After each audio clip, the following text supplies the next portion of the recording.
Selamat datang di channel Cik Gentar, jangan lupa subscribe dan klik tombol loncengnya, agar Cik Gentar bisa tumbuh besar dan tidak jadi anak kecil terus, terima kasih. Hei, kakak, adik, aku menggodamu, kenapa kamu malu? Melihat wajah David memerah, Fu Yinghong terkikik genit lagi. Ah, aku memilikinya.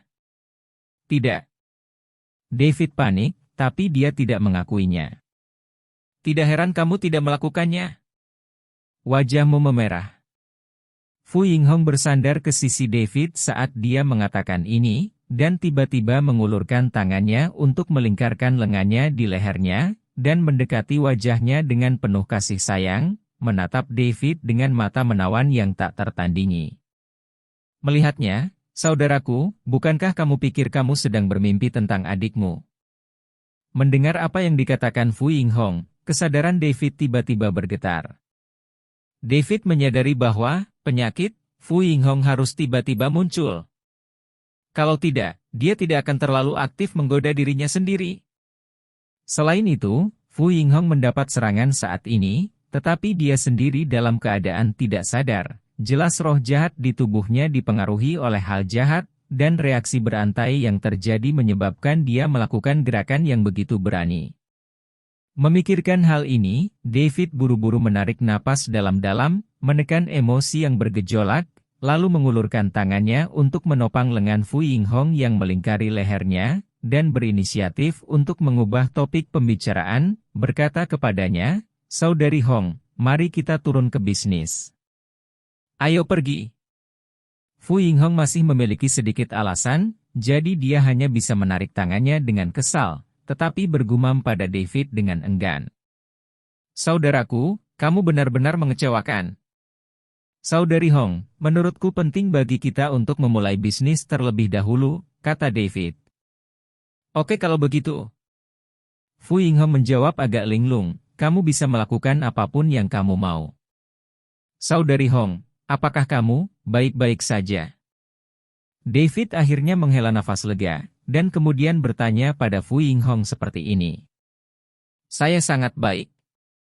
Fu Yinghong segera menjawab seperti ini, dan kemudian bertanya kepada David, "Saudaraku, bukankah kamu mengatakan ingin melakukan bisnis?"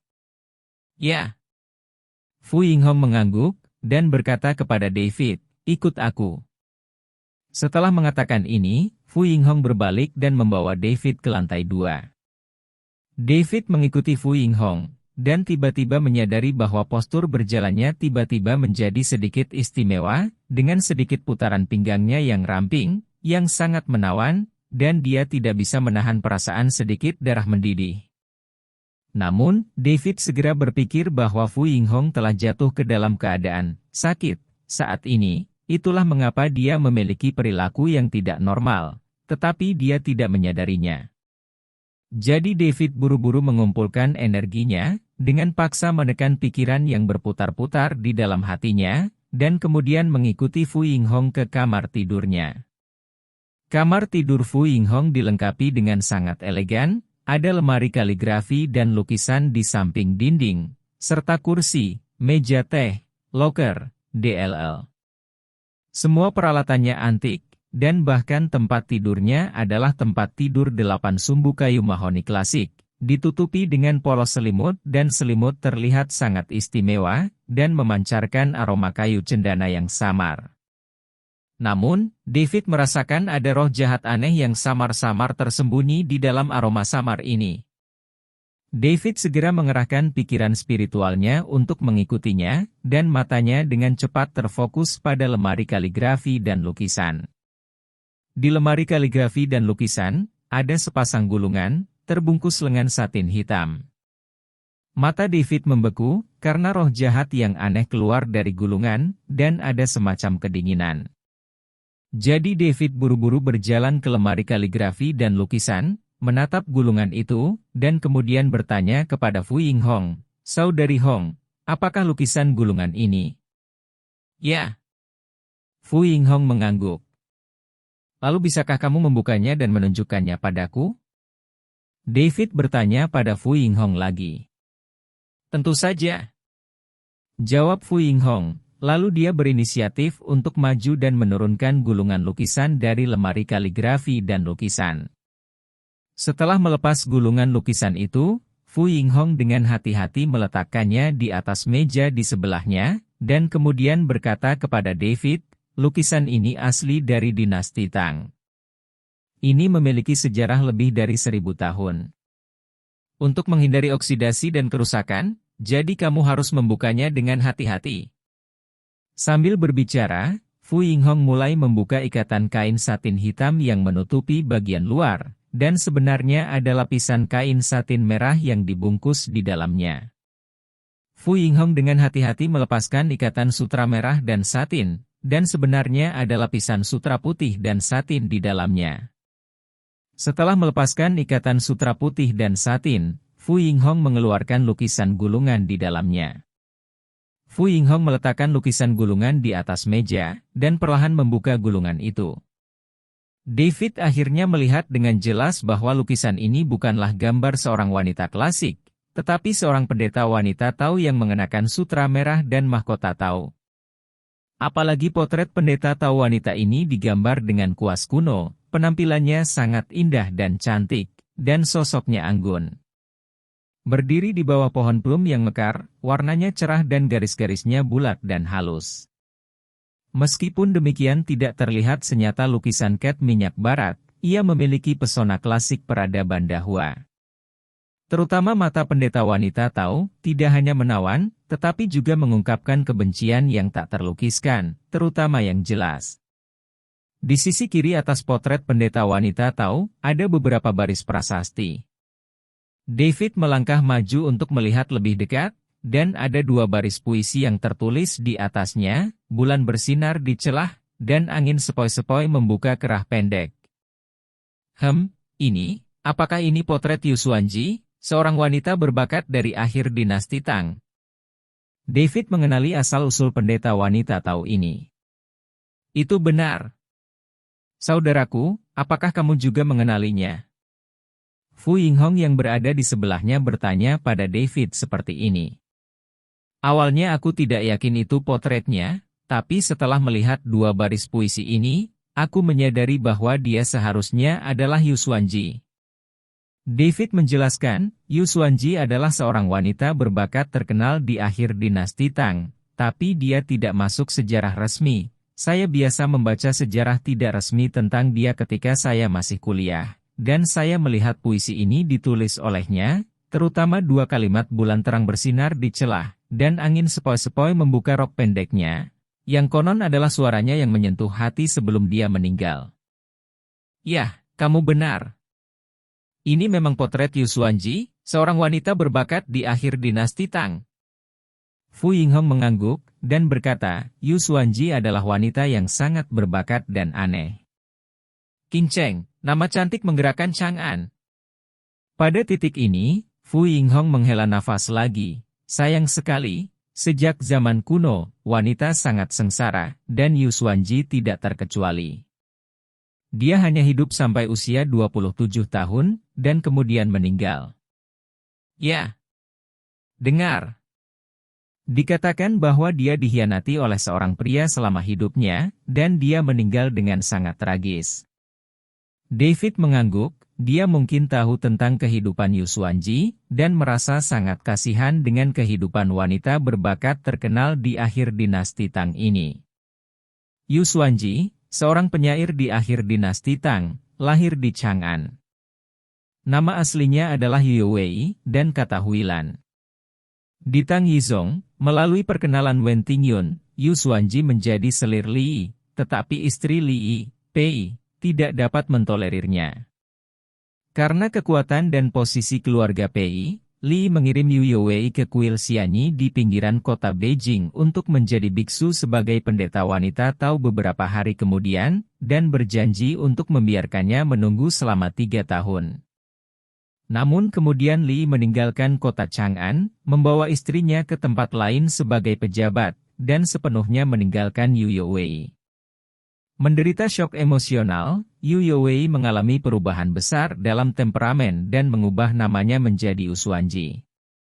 Setelah mengganti nama menjadi Tengah, Yu Xuanji meminta pelayan, Lu Qiao, untuk menempelkan bunga merah di pintu berkarat di luar kuil, yang kira-kira berarti mengundang semua jenis talenta dari kota Chang'an untuk datang ke kuil Tao. Untuk membahas puisi. Nyatanya, arti sebenarnya dari pengumuman ini dapat dipahami bahkan oleh sedikit sastrawan dan penyair berbakat.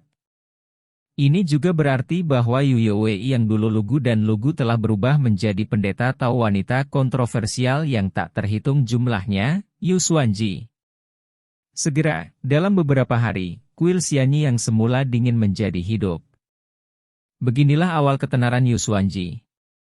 Yu Xuanji juga benar-benar melepaskan dirinya sendiri, tidak hanya dia sibuk minum dan berdebat dengan para sastrawan dan cendekiawan ini, mendaki gunung untuk mengungkapkan perasaannya, tetapi selama dia menginginkannya, dia akan meninggalkan orang untuk tinggal bersamanya di tenda Luan Merah.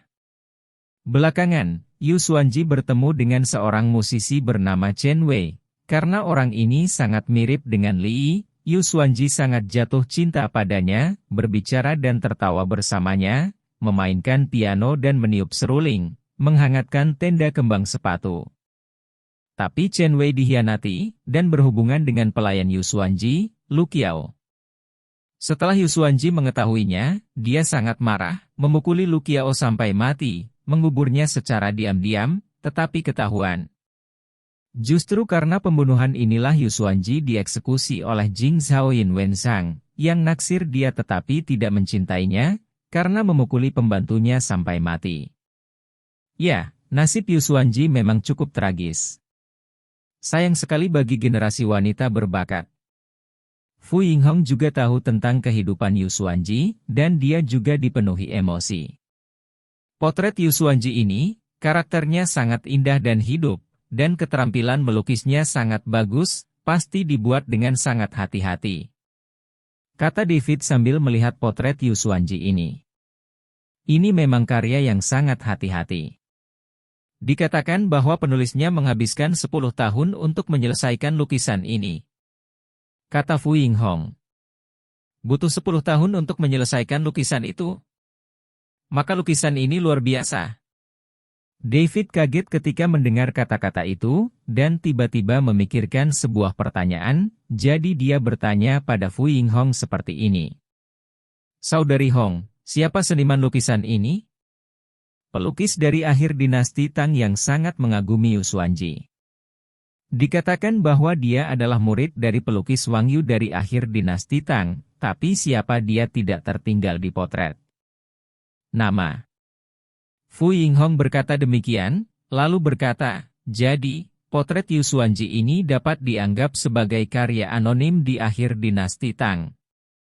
Oh, itu butuh 10 tahun untuk menyelesaikan lukisan itu, tapi aku tidak meninggalkan gelarku sendiri ini benar-benar, sangat jarang.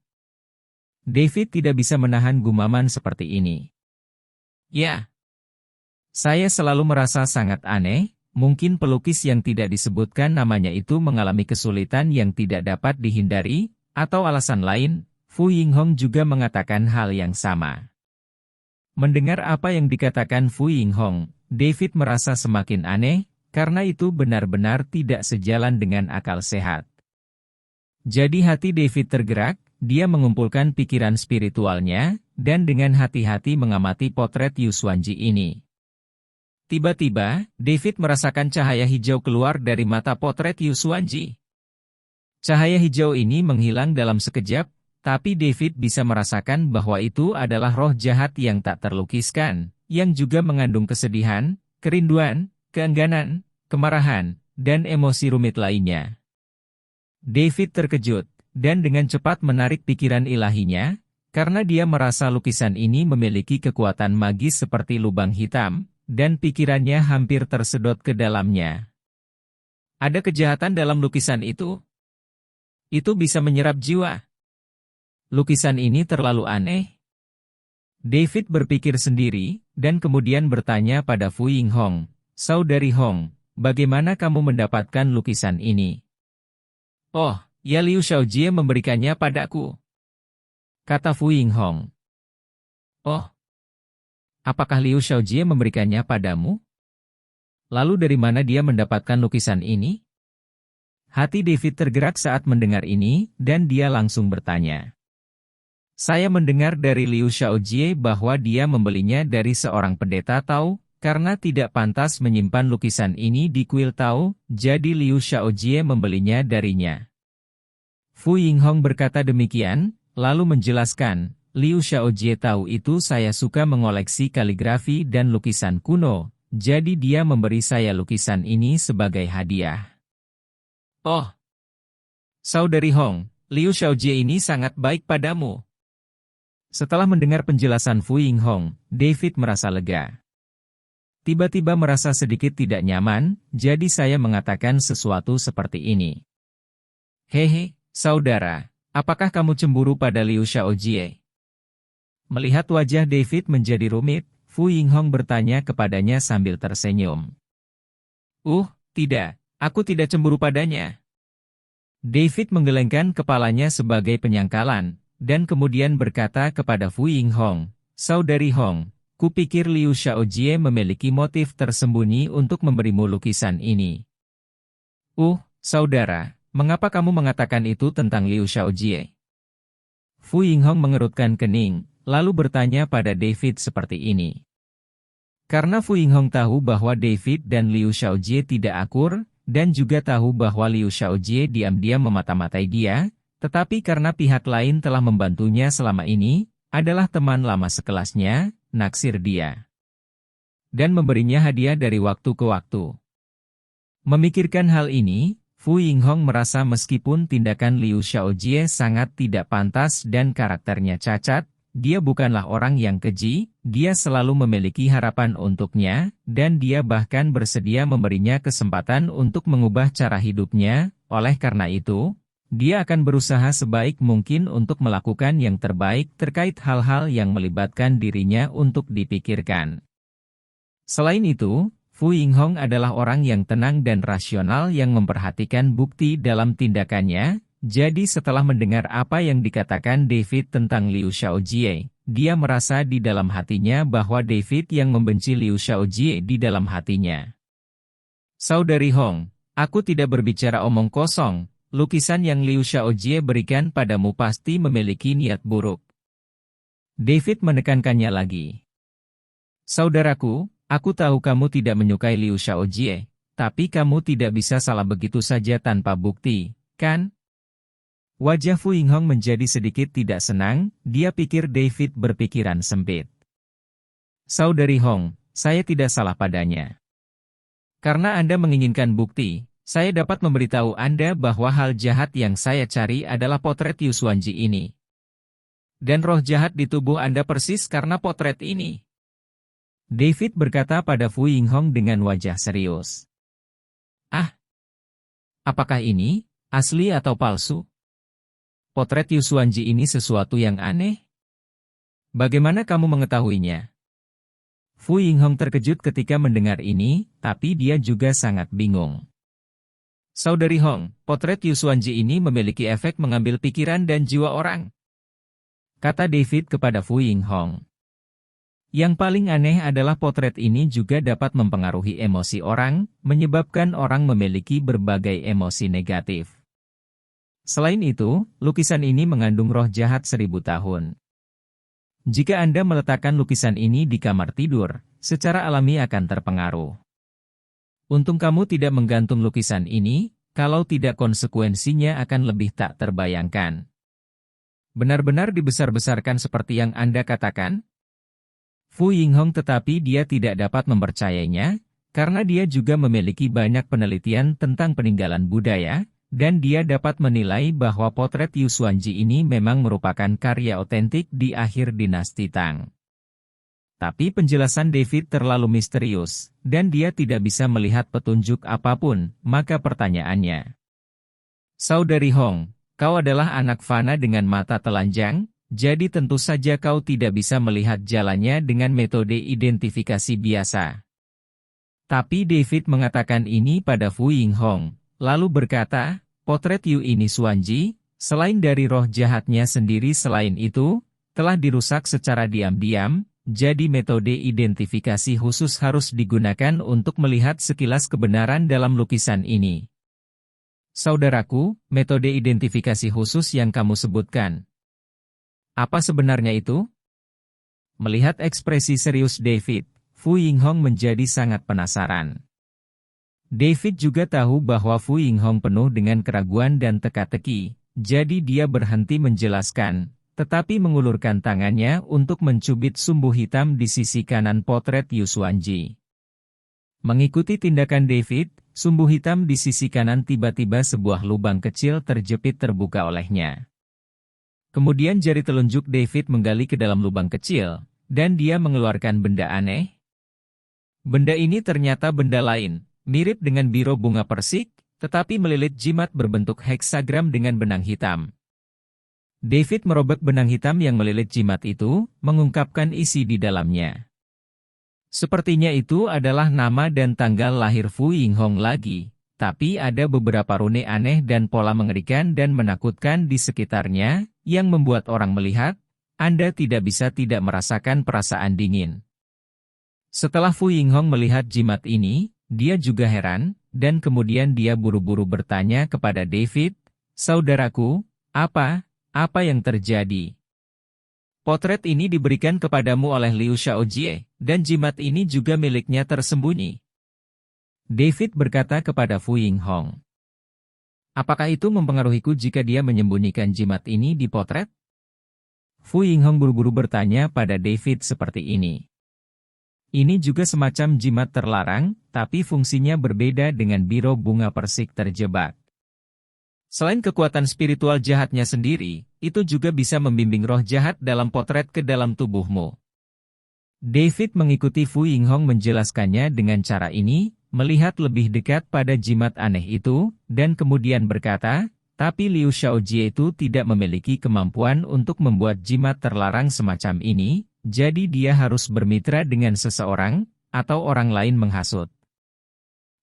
Kakak, maksudmu selain Liu Xiaojie, ada orang lain yang ingin menyakitiku?" Mata Fu Yinghong menjadi dingin, dan dia bertanya pada David Dao seperti ini. "Itu benar. Dan orang yang berkolusi dengan Liu Xiaojie, pembuat 2 jimat tabu yang ditujukan padamu, Nona Hong, mungkin berada di belakang layar." David mengangguk, lalu berkata pada Fu Yinghong. Mendengar ini, Fu Yinghong mengerutkan kening lagi, lalu terdiam. Lagi pula, perasaan dikhianati oleh Liu Xiaojie sudah membuat Fu Yinghong merasa sangat buruk, dan sekarang ada lebih banyak tangan hitam di belakang layar, membuat semuanya lebih rumit dan menakutkan. Melihat Fu Yinghong seperti ini, David tidak mengatakan apa-apa, karena dia tahu bahwa sekarang pikiran Fu Yinghong terpukul keras dan suasana hatinya menjadi buruk, tetapi dia harus tenang. Setelah lama terdiam, Fu Yinghong terdiam sejenak. Menarik napas dalam-dalam, dia menenangkan pikirannya yang kacau, dan kemudian bertanya kepada David, "Saudaraku, apakah potret Yu Xuanji yang diberikan Liu Xiaojie ini kepadaku benar-benar sangat menakutkan?" Mendengar pertanyaan Fu Yinghong, David dia menyadari bahwa dia pasti gagal untuk sangat menghargai kengerian sebenarnya dari potret Yu Xuanji ini, dan pada saat yang sama memiliki sedikit ilusi tentang Liu Xiaojie, jadi dia memiliki pertanyaan ini. Jadi David berpikir sejenak, dan berkata kepada Fu Yinghong, "Saudari Hong, saya tahu Anda memiliki keraguan besar tentang potret Yu Xuanji ini di dalam hati Anda. Saya punya cara untuk membuat Anda melihat kengerian potret Yu Xuanji ini. Tapi aku tetap menyarankanmu, sebaiknya jangan lakukan itu." Kenapa? Fu Yinghong terkejut, dan buru-buru bertanya pada David Dao. "Saya katakan sebelumnya bahwa potret Yu Xuanji ini, selain roh jahatnya, juga telah dirusak secara diam-diam. Ini memiliki efek yang menakutkan untuk mengambil pikiran dan jiwa orang. Jika Anda ingin mencoba memahami misterinya, itu akan memiliki konsekuensi yang cukup serius. Jika tidak, Anda akan memiliki bayangan psikologis, dan bahkan akan memperburuk kondisi Anda atau bahkan pecah," kata David kepada Fu Yinghong dengan wajah serius. Tapi aku masih sangat ingin tahu yang sebenarnya.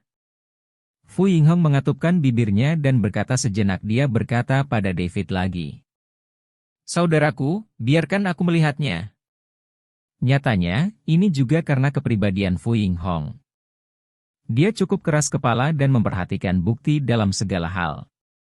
Ternyata karena kepribadian dan mentalitas Fu Yinghong yang kuat, pria biasa berani tidak memprovokasi dia, tetapi mereka dapat mencapai kesuksesan besar dalam karir mereka. Saudari Hong, karena kamu bersikeras untuk melihatnya, aku tidak ingin menghentikanmu. Melihat desakan Fu Yinghong, David mengingatkannya, tetapi dalam prosesnya, berbagai situasi tak terduga dapat terjadi, kamu harus siap secara mental. Ya, aku tahu. Fu Yinghong mengangguk, tetapi dia merasakan sedikit rasa ingin tahu di dalam hatinya, jadi dia mendesak David untuk berkata, kakak, biarkan aku melihatnya sekarang. Oke. Melihat Fu Yinghong seperti ini, David juga tahu bahwa dia tidak akan mati sampai Sungai Kuning. Jadi dia bertanya padanya, Saudari Hong, apakah kamu punya cinnabar di sini? Ya. Saya biasanya suka menggambar lukisan Cina sendiri, jadi saya siapkan beberapa cinnabar. Fu Yinghong mengangguk dengan tergesa-gesa, lalu dia mengeluarkan sekantong kecil cinnabar dari laci di sebelah meja, dan menyerahkannya kepada David. Berbicara tentang cinnabar, itu adalah biji tembus merah yang berasal dari merkuri sulfida alami, juga dikenal sebagai cinnabar dan cinnabar. Selain menjadi bahan baku utama alkemis kuno untuk membuat alkimia dan menggambar jimat, cinnabar juga digunakan dalam ramuan dan pigmen untuk membuat lukisan, yang akrab dengan lukisan tradisional Tiongkok juga menyebut lukisan Danqing. Setelah David mengambil tas kecil cinnabar, dia membuka ikatan tasnya dan menuangkannya ke nampan lukisan di atas meja. Kemudian, David tiba-tiba menggigit jari tengah kirinya, dan ketika darah merembes keluar, dia langsung mengambil beberapa cinnabar di atasnya, membuat darah dan cinnabar bercampur menjadi satu. Segera setelah itu, David mengulurkan jari tengah kirinya, dan menyeka posisi mata Yusuanji di potret. Setelah menyelesaikan semua ini, David berkata kepada Fu Yinghong yang bingung di sebelahnya, Saudari Hong, datang dan lihatlah. Fu Yinghong buru-buru melangkah maju untuk melihatnya, dan melihat Yusuanji di potret, mata itu tampak untuk dipoles secara umum, mengungkapkan kebencian dan kesedihan yang kuat. Dia, kenapa sepertinya dia akan hidup kembali? Fu Yinghong terkejut. Dia benar-benar merasa seperti ini, dan itu sangat kuat. Benar memiliki perasaan seperti itu, karena roh jahat dari lukisan berusia 1000 tahun ini terutama terkondensasi di matanya. Tapi David mengatakan ini, dan kemudian berkata kepada Fu Yinghong, Saudari Hong, tatap matanya, lihat lebih dekat. Mendengar apa yang dikatakan David, Fu Yinghong memusatkan pikirannya dan menatap mata Yusuanji di potret. Segera, pikiran Fu Yinghong tertarik oleh mata Yusuanji, dan dia merasakan kekuatan magis yang tak terlukiskan, dituangkan ke dalam pikiranku melalui pandanganku. Segera, tubuh Fu Yinghong bergetar seperti sengatan listrik, dan kemudian kesadarannya menjadi kesurupan, dan dia jatuh ke dalam keadaan setengah mimpi dan setengah sadar. Dalam keadaan ini, Fu Yinghong tiba-tiba melihat bahwa Yusuanji di potret berubah dia menjadi pendeta Tao wanita yang hidup dan berjalan menuju dirinya sendiri. Dia memiliki sosok yang anggun, kulit seputih salju, mata cerah dan gigi putih, alis ekspresif, dan semacam keanggunan dan pesona yang tampak halus dan menawan. Kedua temperamen yang sangat berbeda ini secara alami digabungkan menjadi satu. Kecantikan klasik yang memukau dan memikat ini adalah tepatnya misteri ikan. Yusuanji berjalan ke Fu Yinghong, dan di tengah senyum manisnya, tumpang tindih, dan bergabung dengannya. Tubuh Fu Yinghong bergetar lagi, dan kemudian pikiran dan kesadarannya dibawa ke dalam lubang hitam yang berputar, dan dia dengan cepat bolak-balik. Saya tidak tahu berapa lama, tetapi Fu Yinghong menemukan bahwa dia datang ke masyarakat akhir dinasti Tang dan berubah menjadi Usuanji. Kemudian, dalam benak Fu Yinghong, berbagai masa lalu kehidupan Yu Xuanji terus muncul kembali, kerabat dan teman-temannya, bakatnya, kegembiraannya, kesedihannya, dan banyak lagi, urusan romantisnya yang tak terkatakan. Hari-hari ini sepertinya berlalu seperti kuda yang cepat berlalu, hari demi hari. Sampai Yu Xuanji memukuli Lu Qiao sampai mati, ditemukan dan dilaporkan ke polisi, dijebloskan ke penjara, dan dijatuhi hukuman pancung, dan itu adalah malam sebelum eksekusi. Malam ini, bagaimanapun, membawa Yu Xuanji penghinaan yang tak terbayangkan. Karena sehari sebelum Yu Xuanji meninggal, dia mendengar sipir berdiskusi di penjara, mencoba memaksanya untuk tunduk. Mereka merasa bahwa wanita cantik seperti itu tidak bisa mati begitu saja. Mereka juga membahas bagaimana menikmatinya sebelum dieksekusi. Faktanya, para sipir tidak memikirkan hal ini pada awalnya. Mereka mengira benar bahwa dia tidak bisa mati sia-sia, tetapi pada awalnya, mereka memikirkan cara untuk menyelamatkannya. Lagi pula, para sipir melihat bahwa Yu Xuanji sangat kaya, jadi mereka membujuk Yu Xuanji untuk menghabiskan lebih banyak uang untuk mengatur hubungannya. Dengan membeli kurir dan hakim daerah, dia bisa lolos dari hukuman mati. Tapi Yu Xuanji yang sombong sudah memiliki keinginan untuk mati pada saat itu, jadi dia memberitahu para sipir bahwa jika kamu membunuh seseorang, kamu akan membayar dengan nyawamu. Tidak peduli seberapa cerobohnya, selalu benar bahwa dia membunuh seseorang. Jika orang kaya membunuh seseorang tanpa masuk penjara, maka orang miskin di dunia ini sudah lama mati. Setelah mendengar kata-kata Yu Xuanji, para sipir itu tahu bahwa dia pasti akan mati, dan merasa bahwa akan sia-sia mati dengan penampilannya, jadi mereka memiliki pemikiran yang tidak masuk akal tentang dia. Jadi pada malam yang mengerikan itu, Yu Xuanji dihina oleh lebih dari selusin sipir seperti ini. Pada hari kedua, ketika dia pergi ke tempat eksekusi, dia bahkan tidak memiliki kekuatan untuk berdiri. Pada hari eksekusi, angin musim gugur berdesir dan langit sebiru cucian. Di kota Chang'an, Yu Xuanji, yang patah hati dan cacat fisik, berlutut di tempat eksekusi. Ada kerumunan gelap di luar arena, dan orang-orang membicarakan Yu Xuanji, wanita yang dulunya terkenal ini. Ada desahan, penyesalan, dan mati rasa dari penonton. Angin musim gugur meniup rok wanita cantik ini. Yu Xuanji melihat ke langit yang cerah.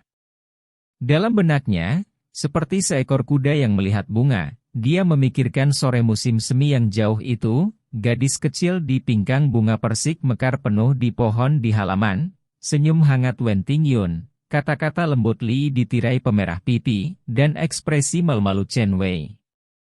Semua ini sepertinya telah berlalu. Tiba-tiba, waktunya telah tiba, dan petugas eksekusi memberi perintah, dan Algojo mengangkat pisau dagingnya yang cerah. Di bawah pisau, Yu Xuanji tersenyum sedih.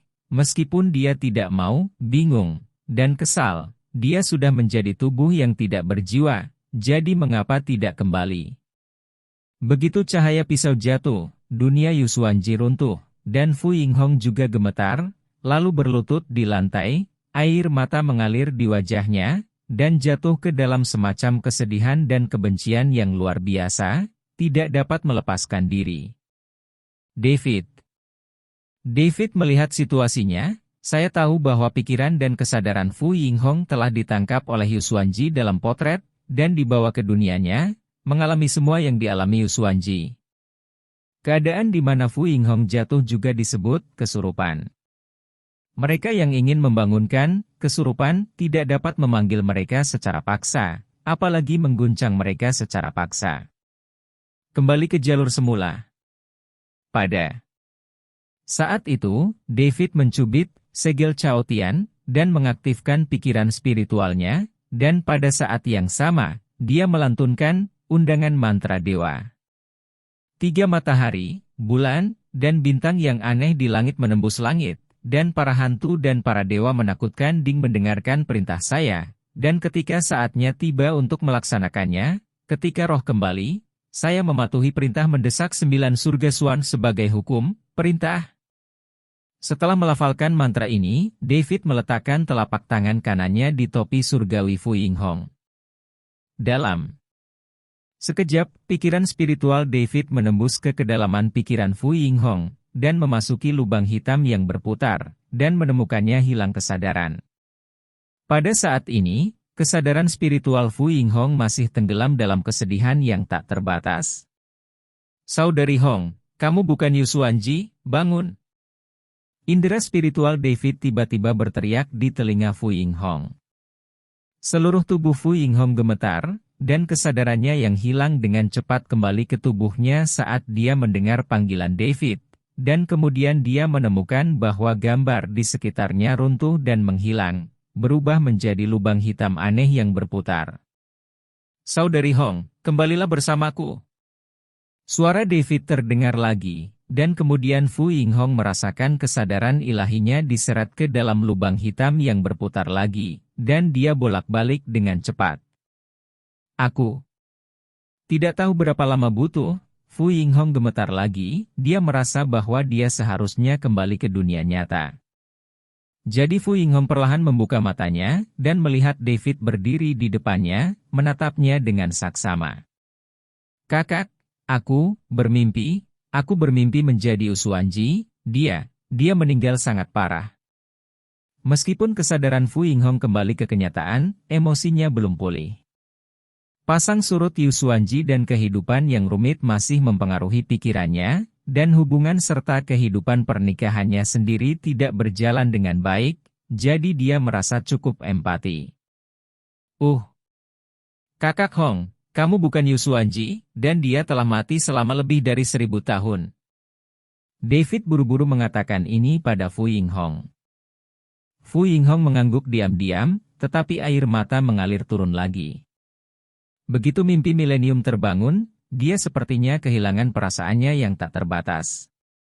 Melihat ini, David tahu bahwa pengaruh Dewa Penggerak pada Fu Yinghong belum sepenuhnya dihilangkan, jadi dia berkata padanya, Kak Merah, tolong santai saja. Aku akan menangani lukisan ini dulu.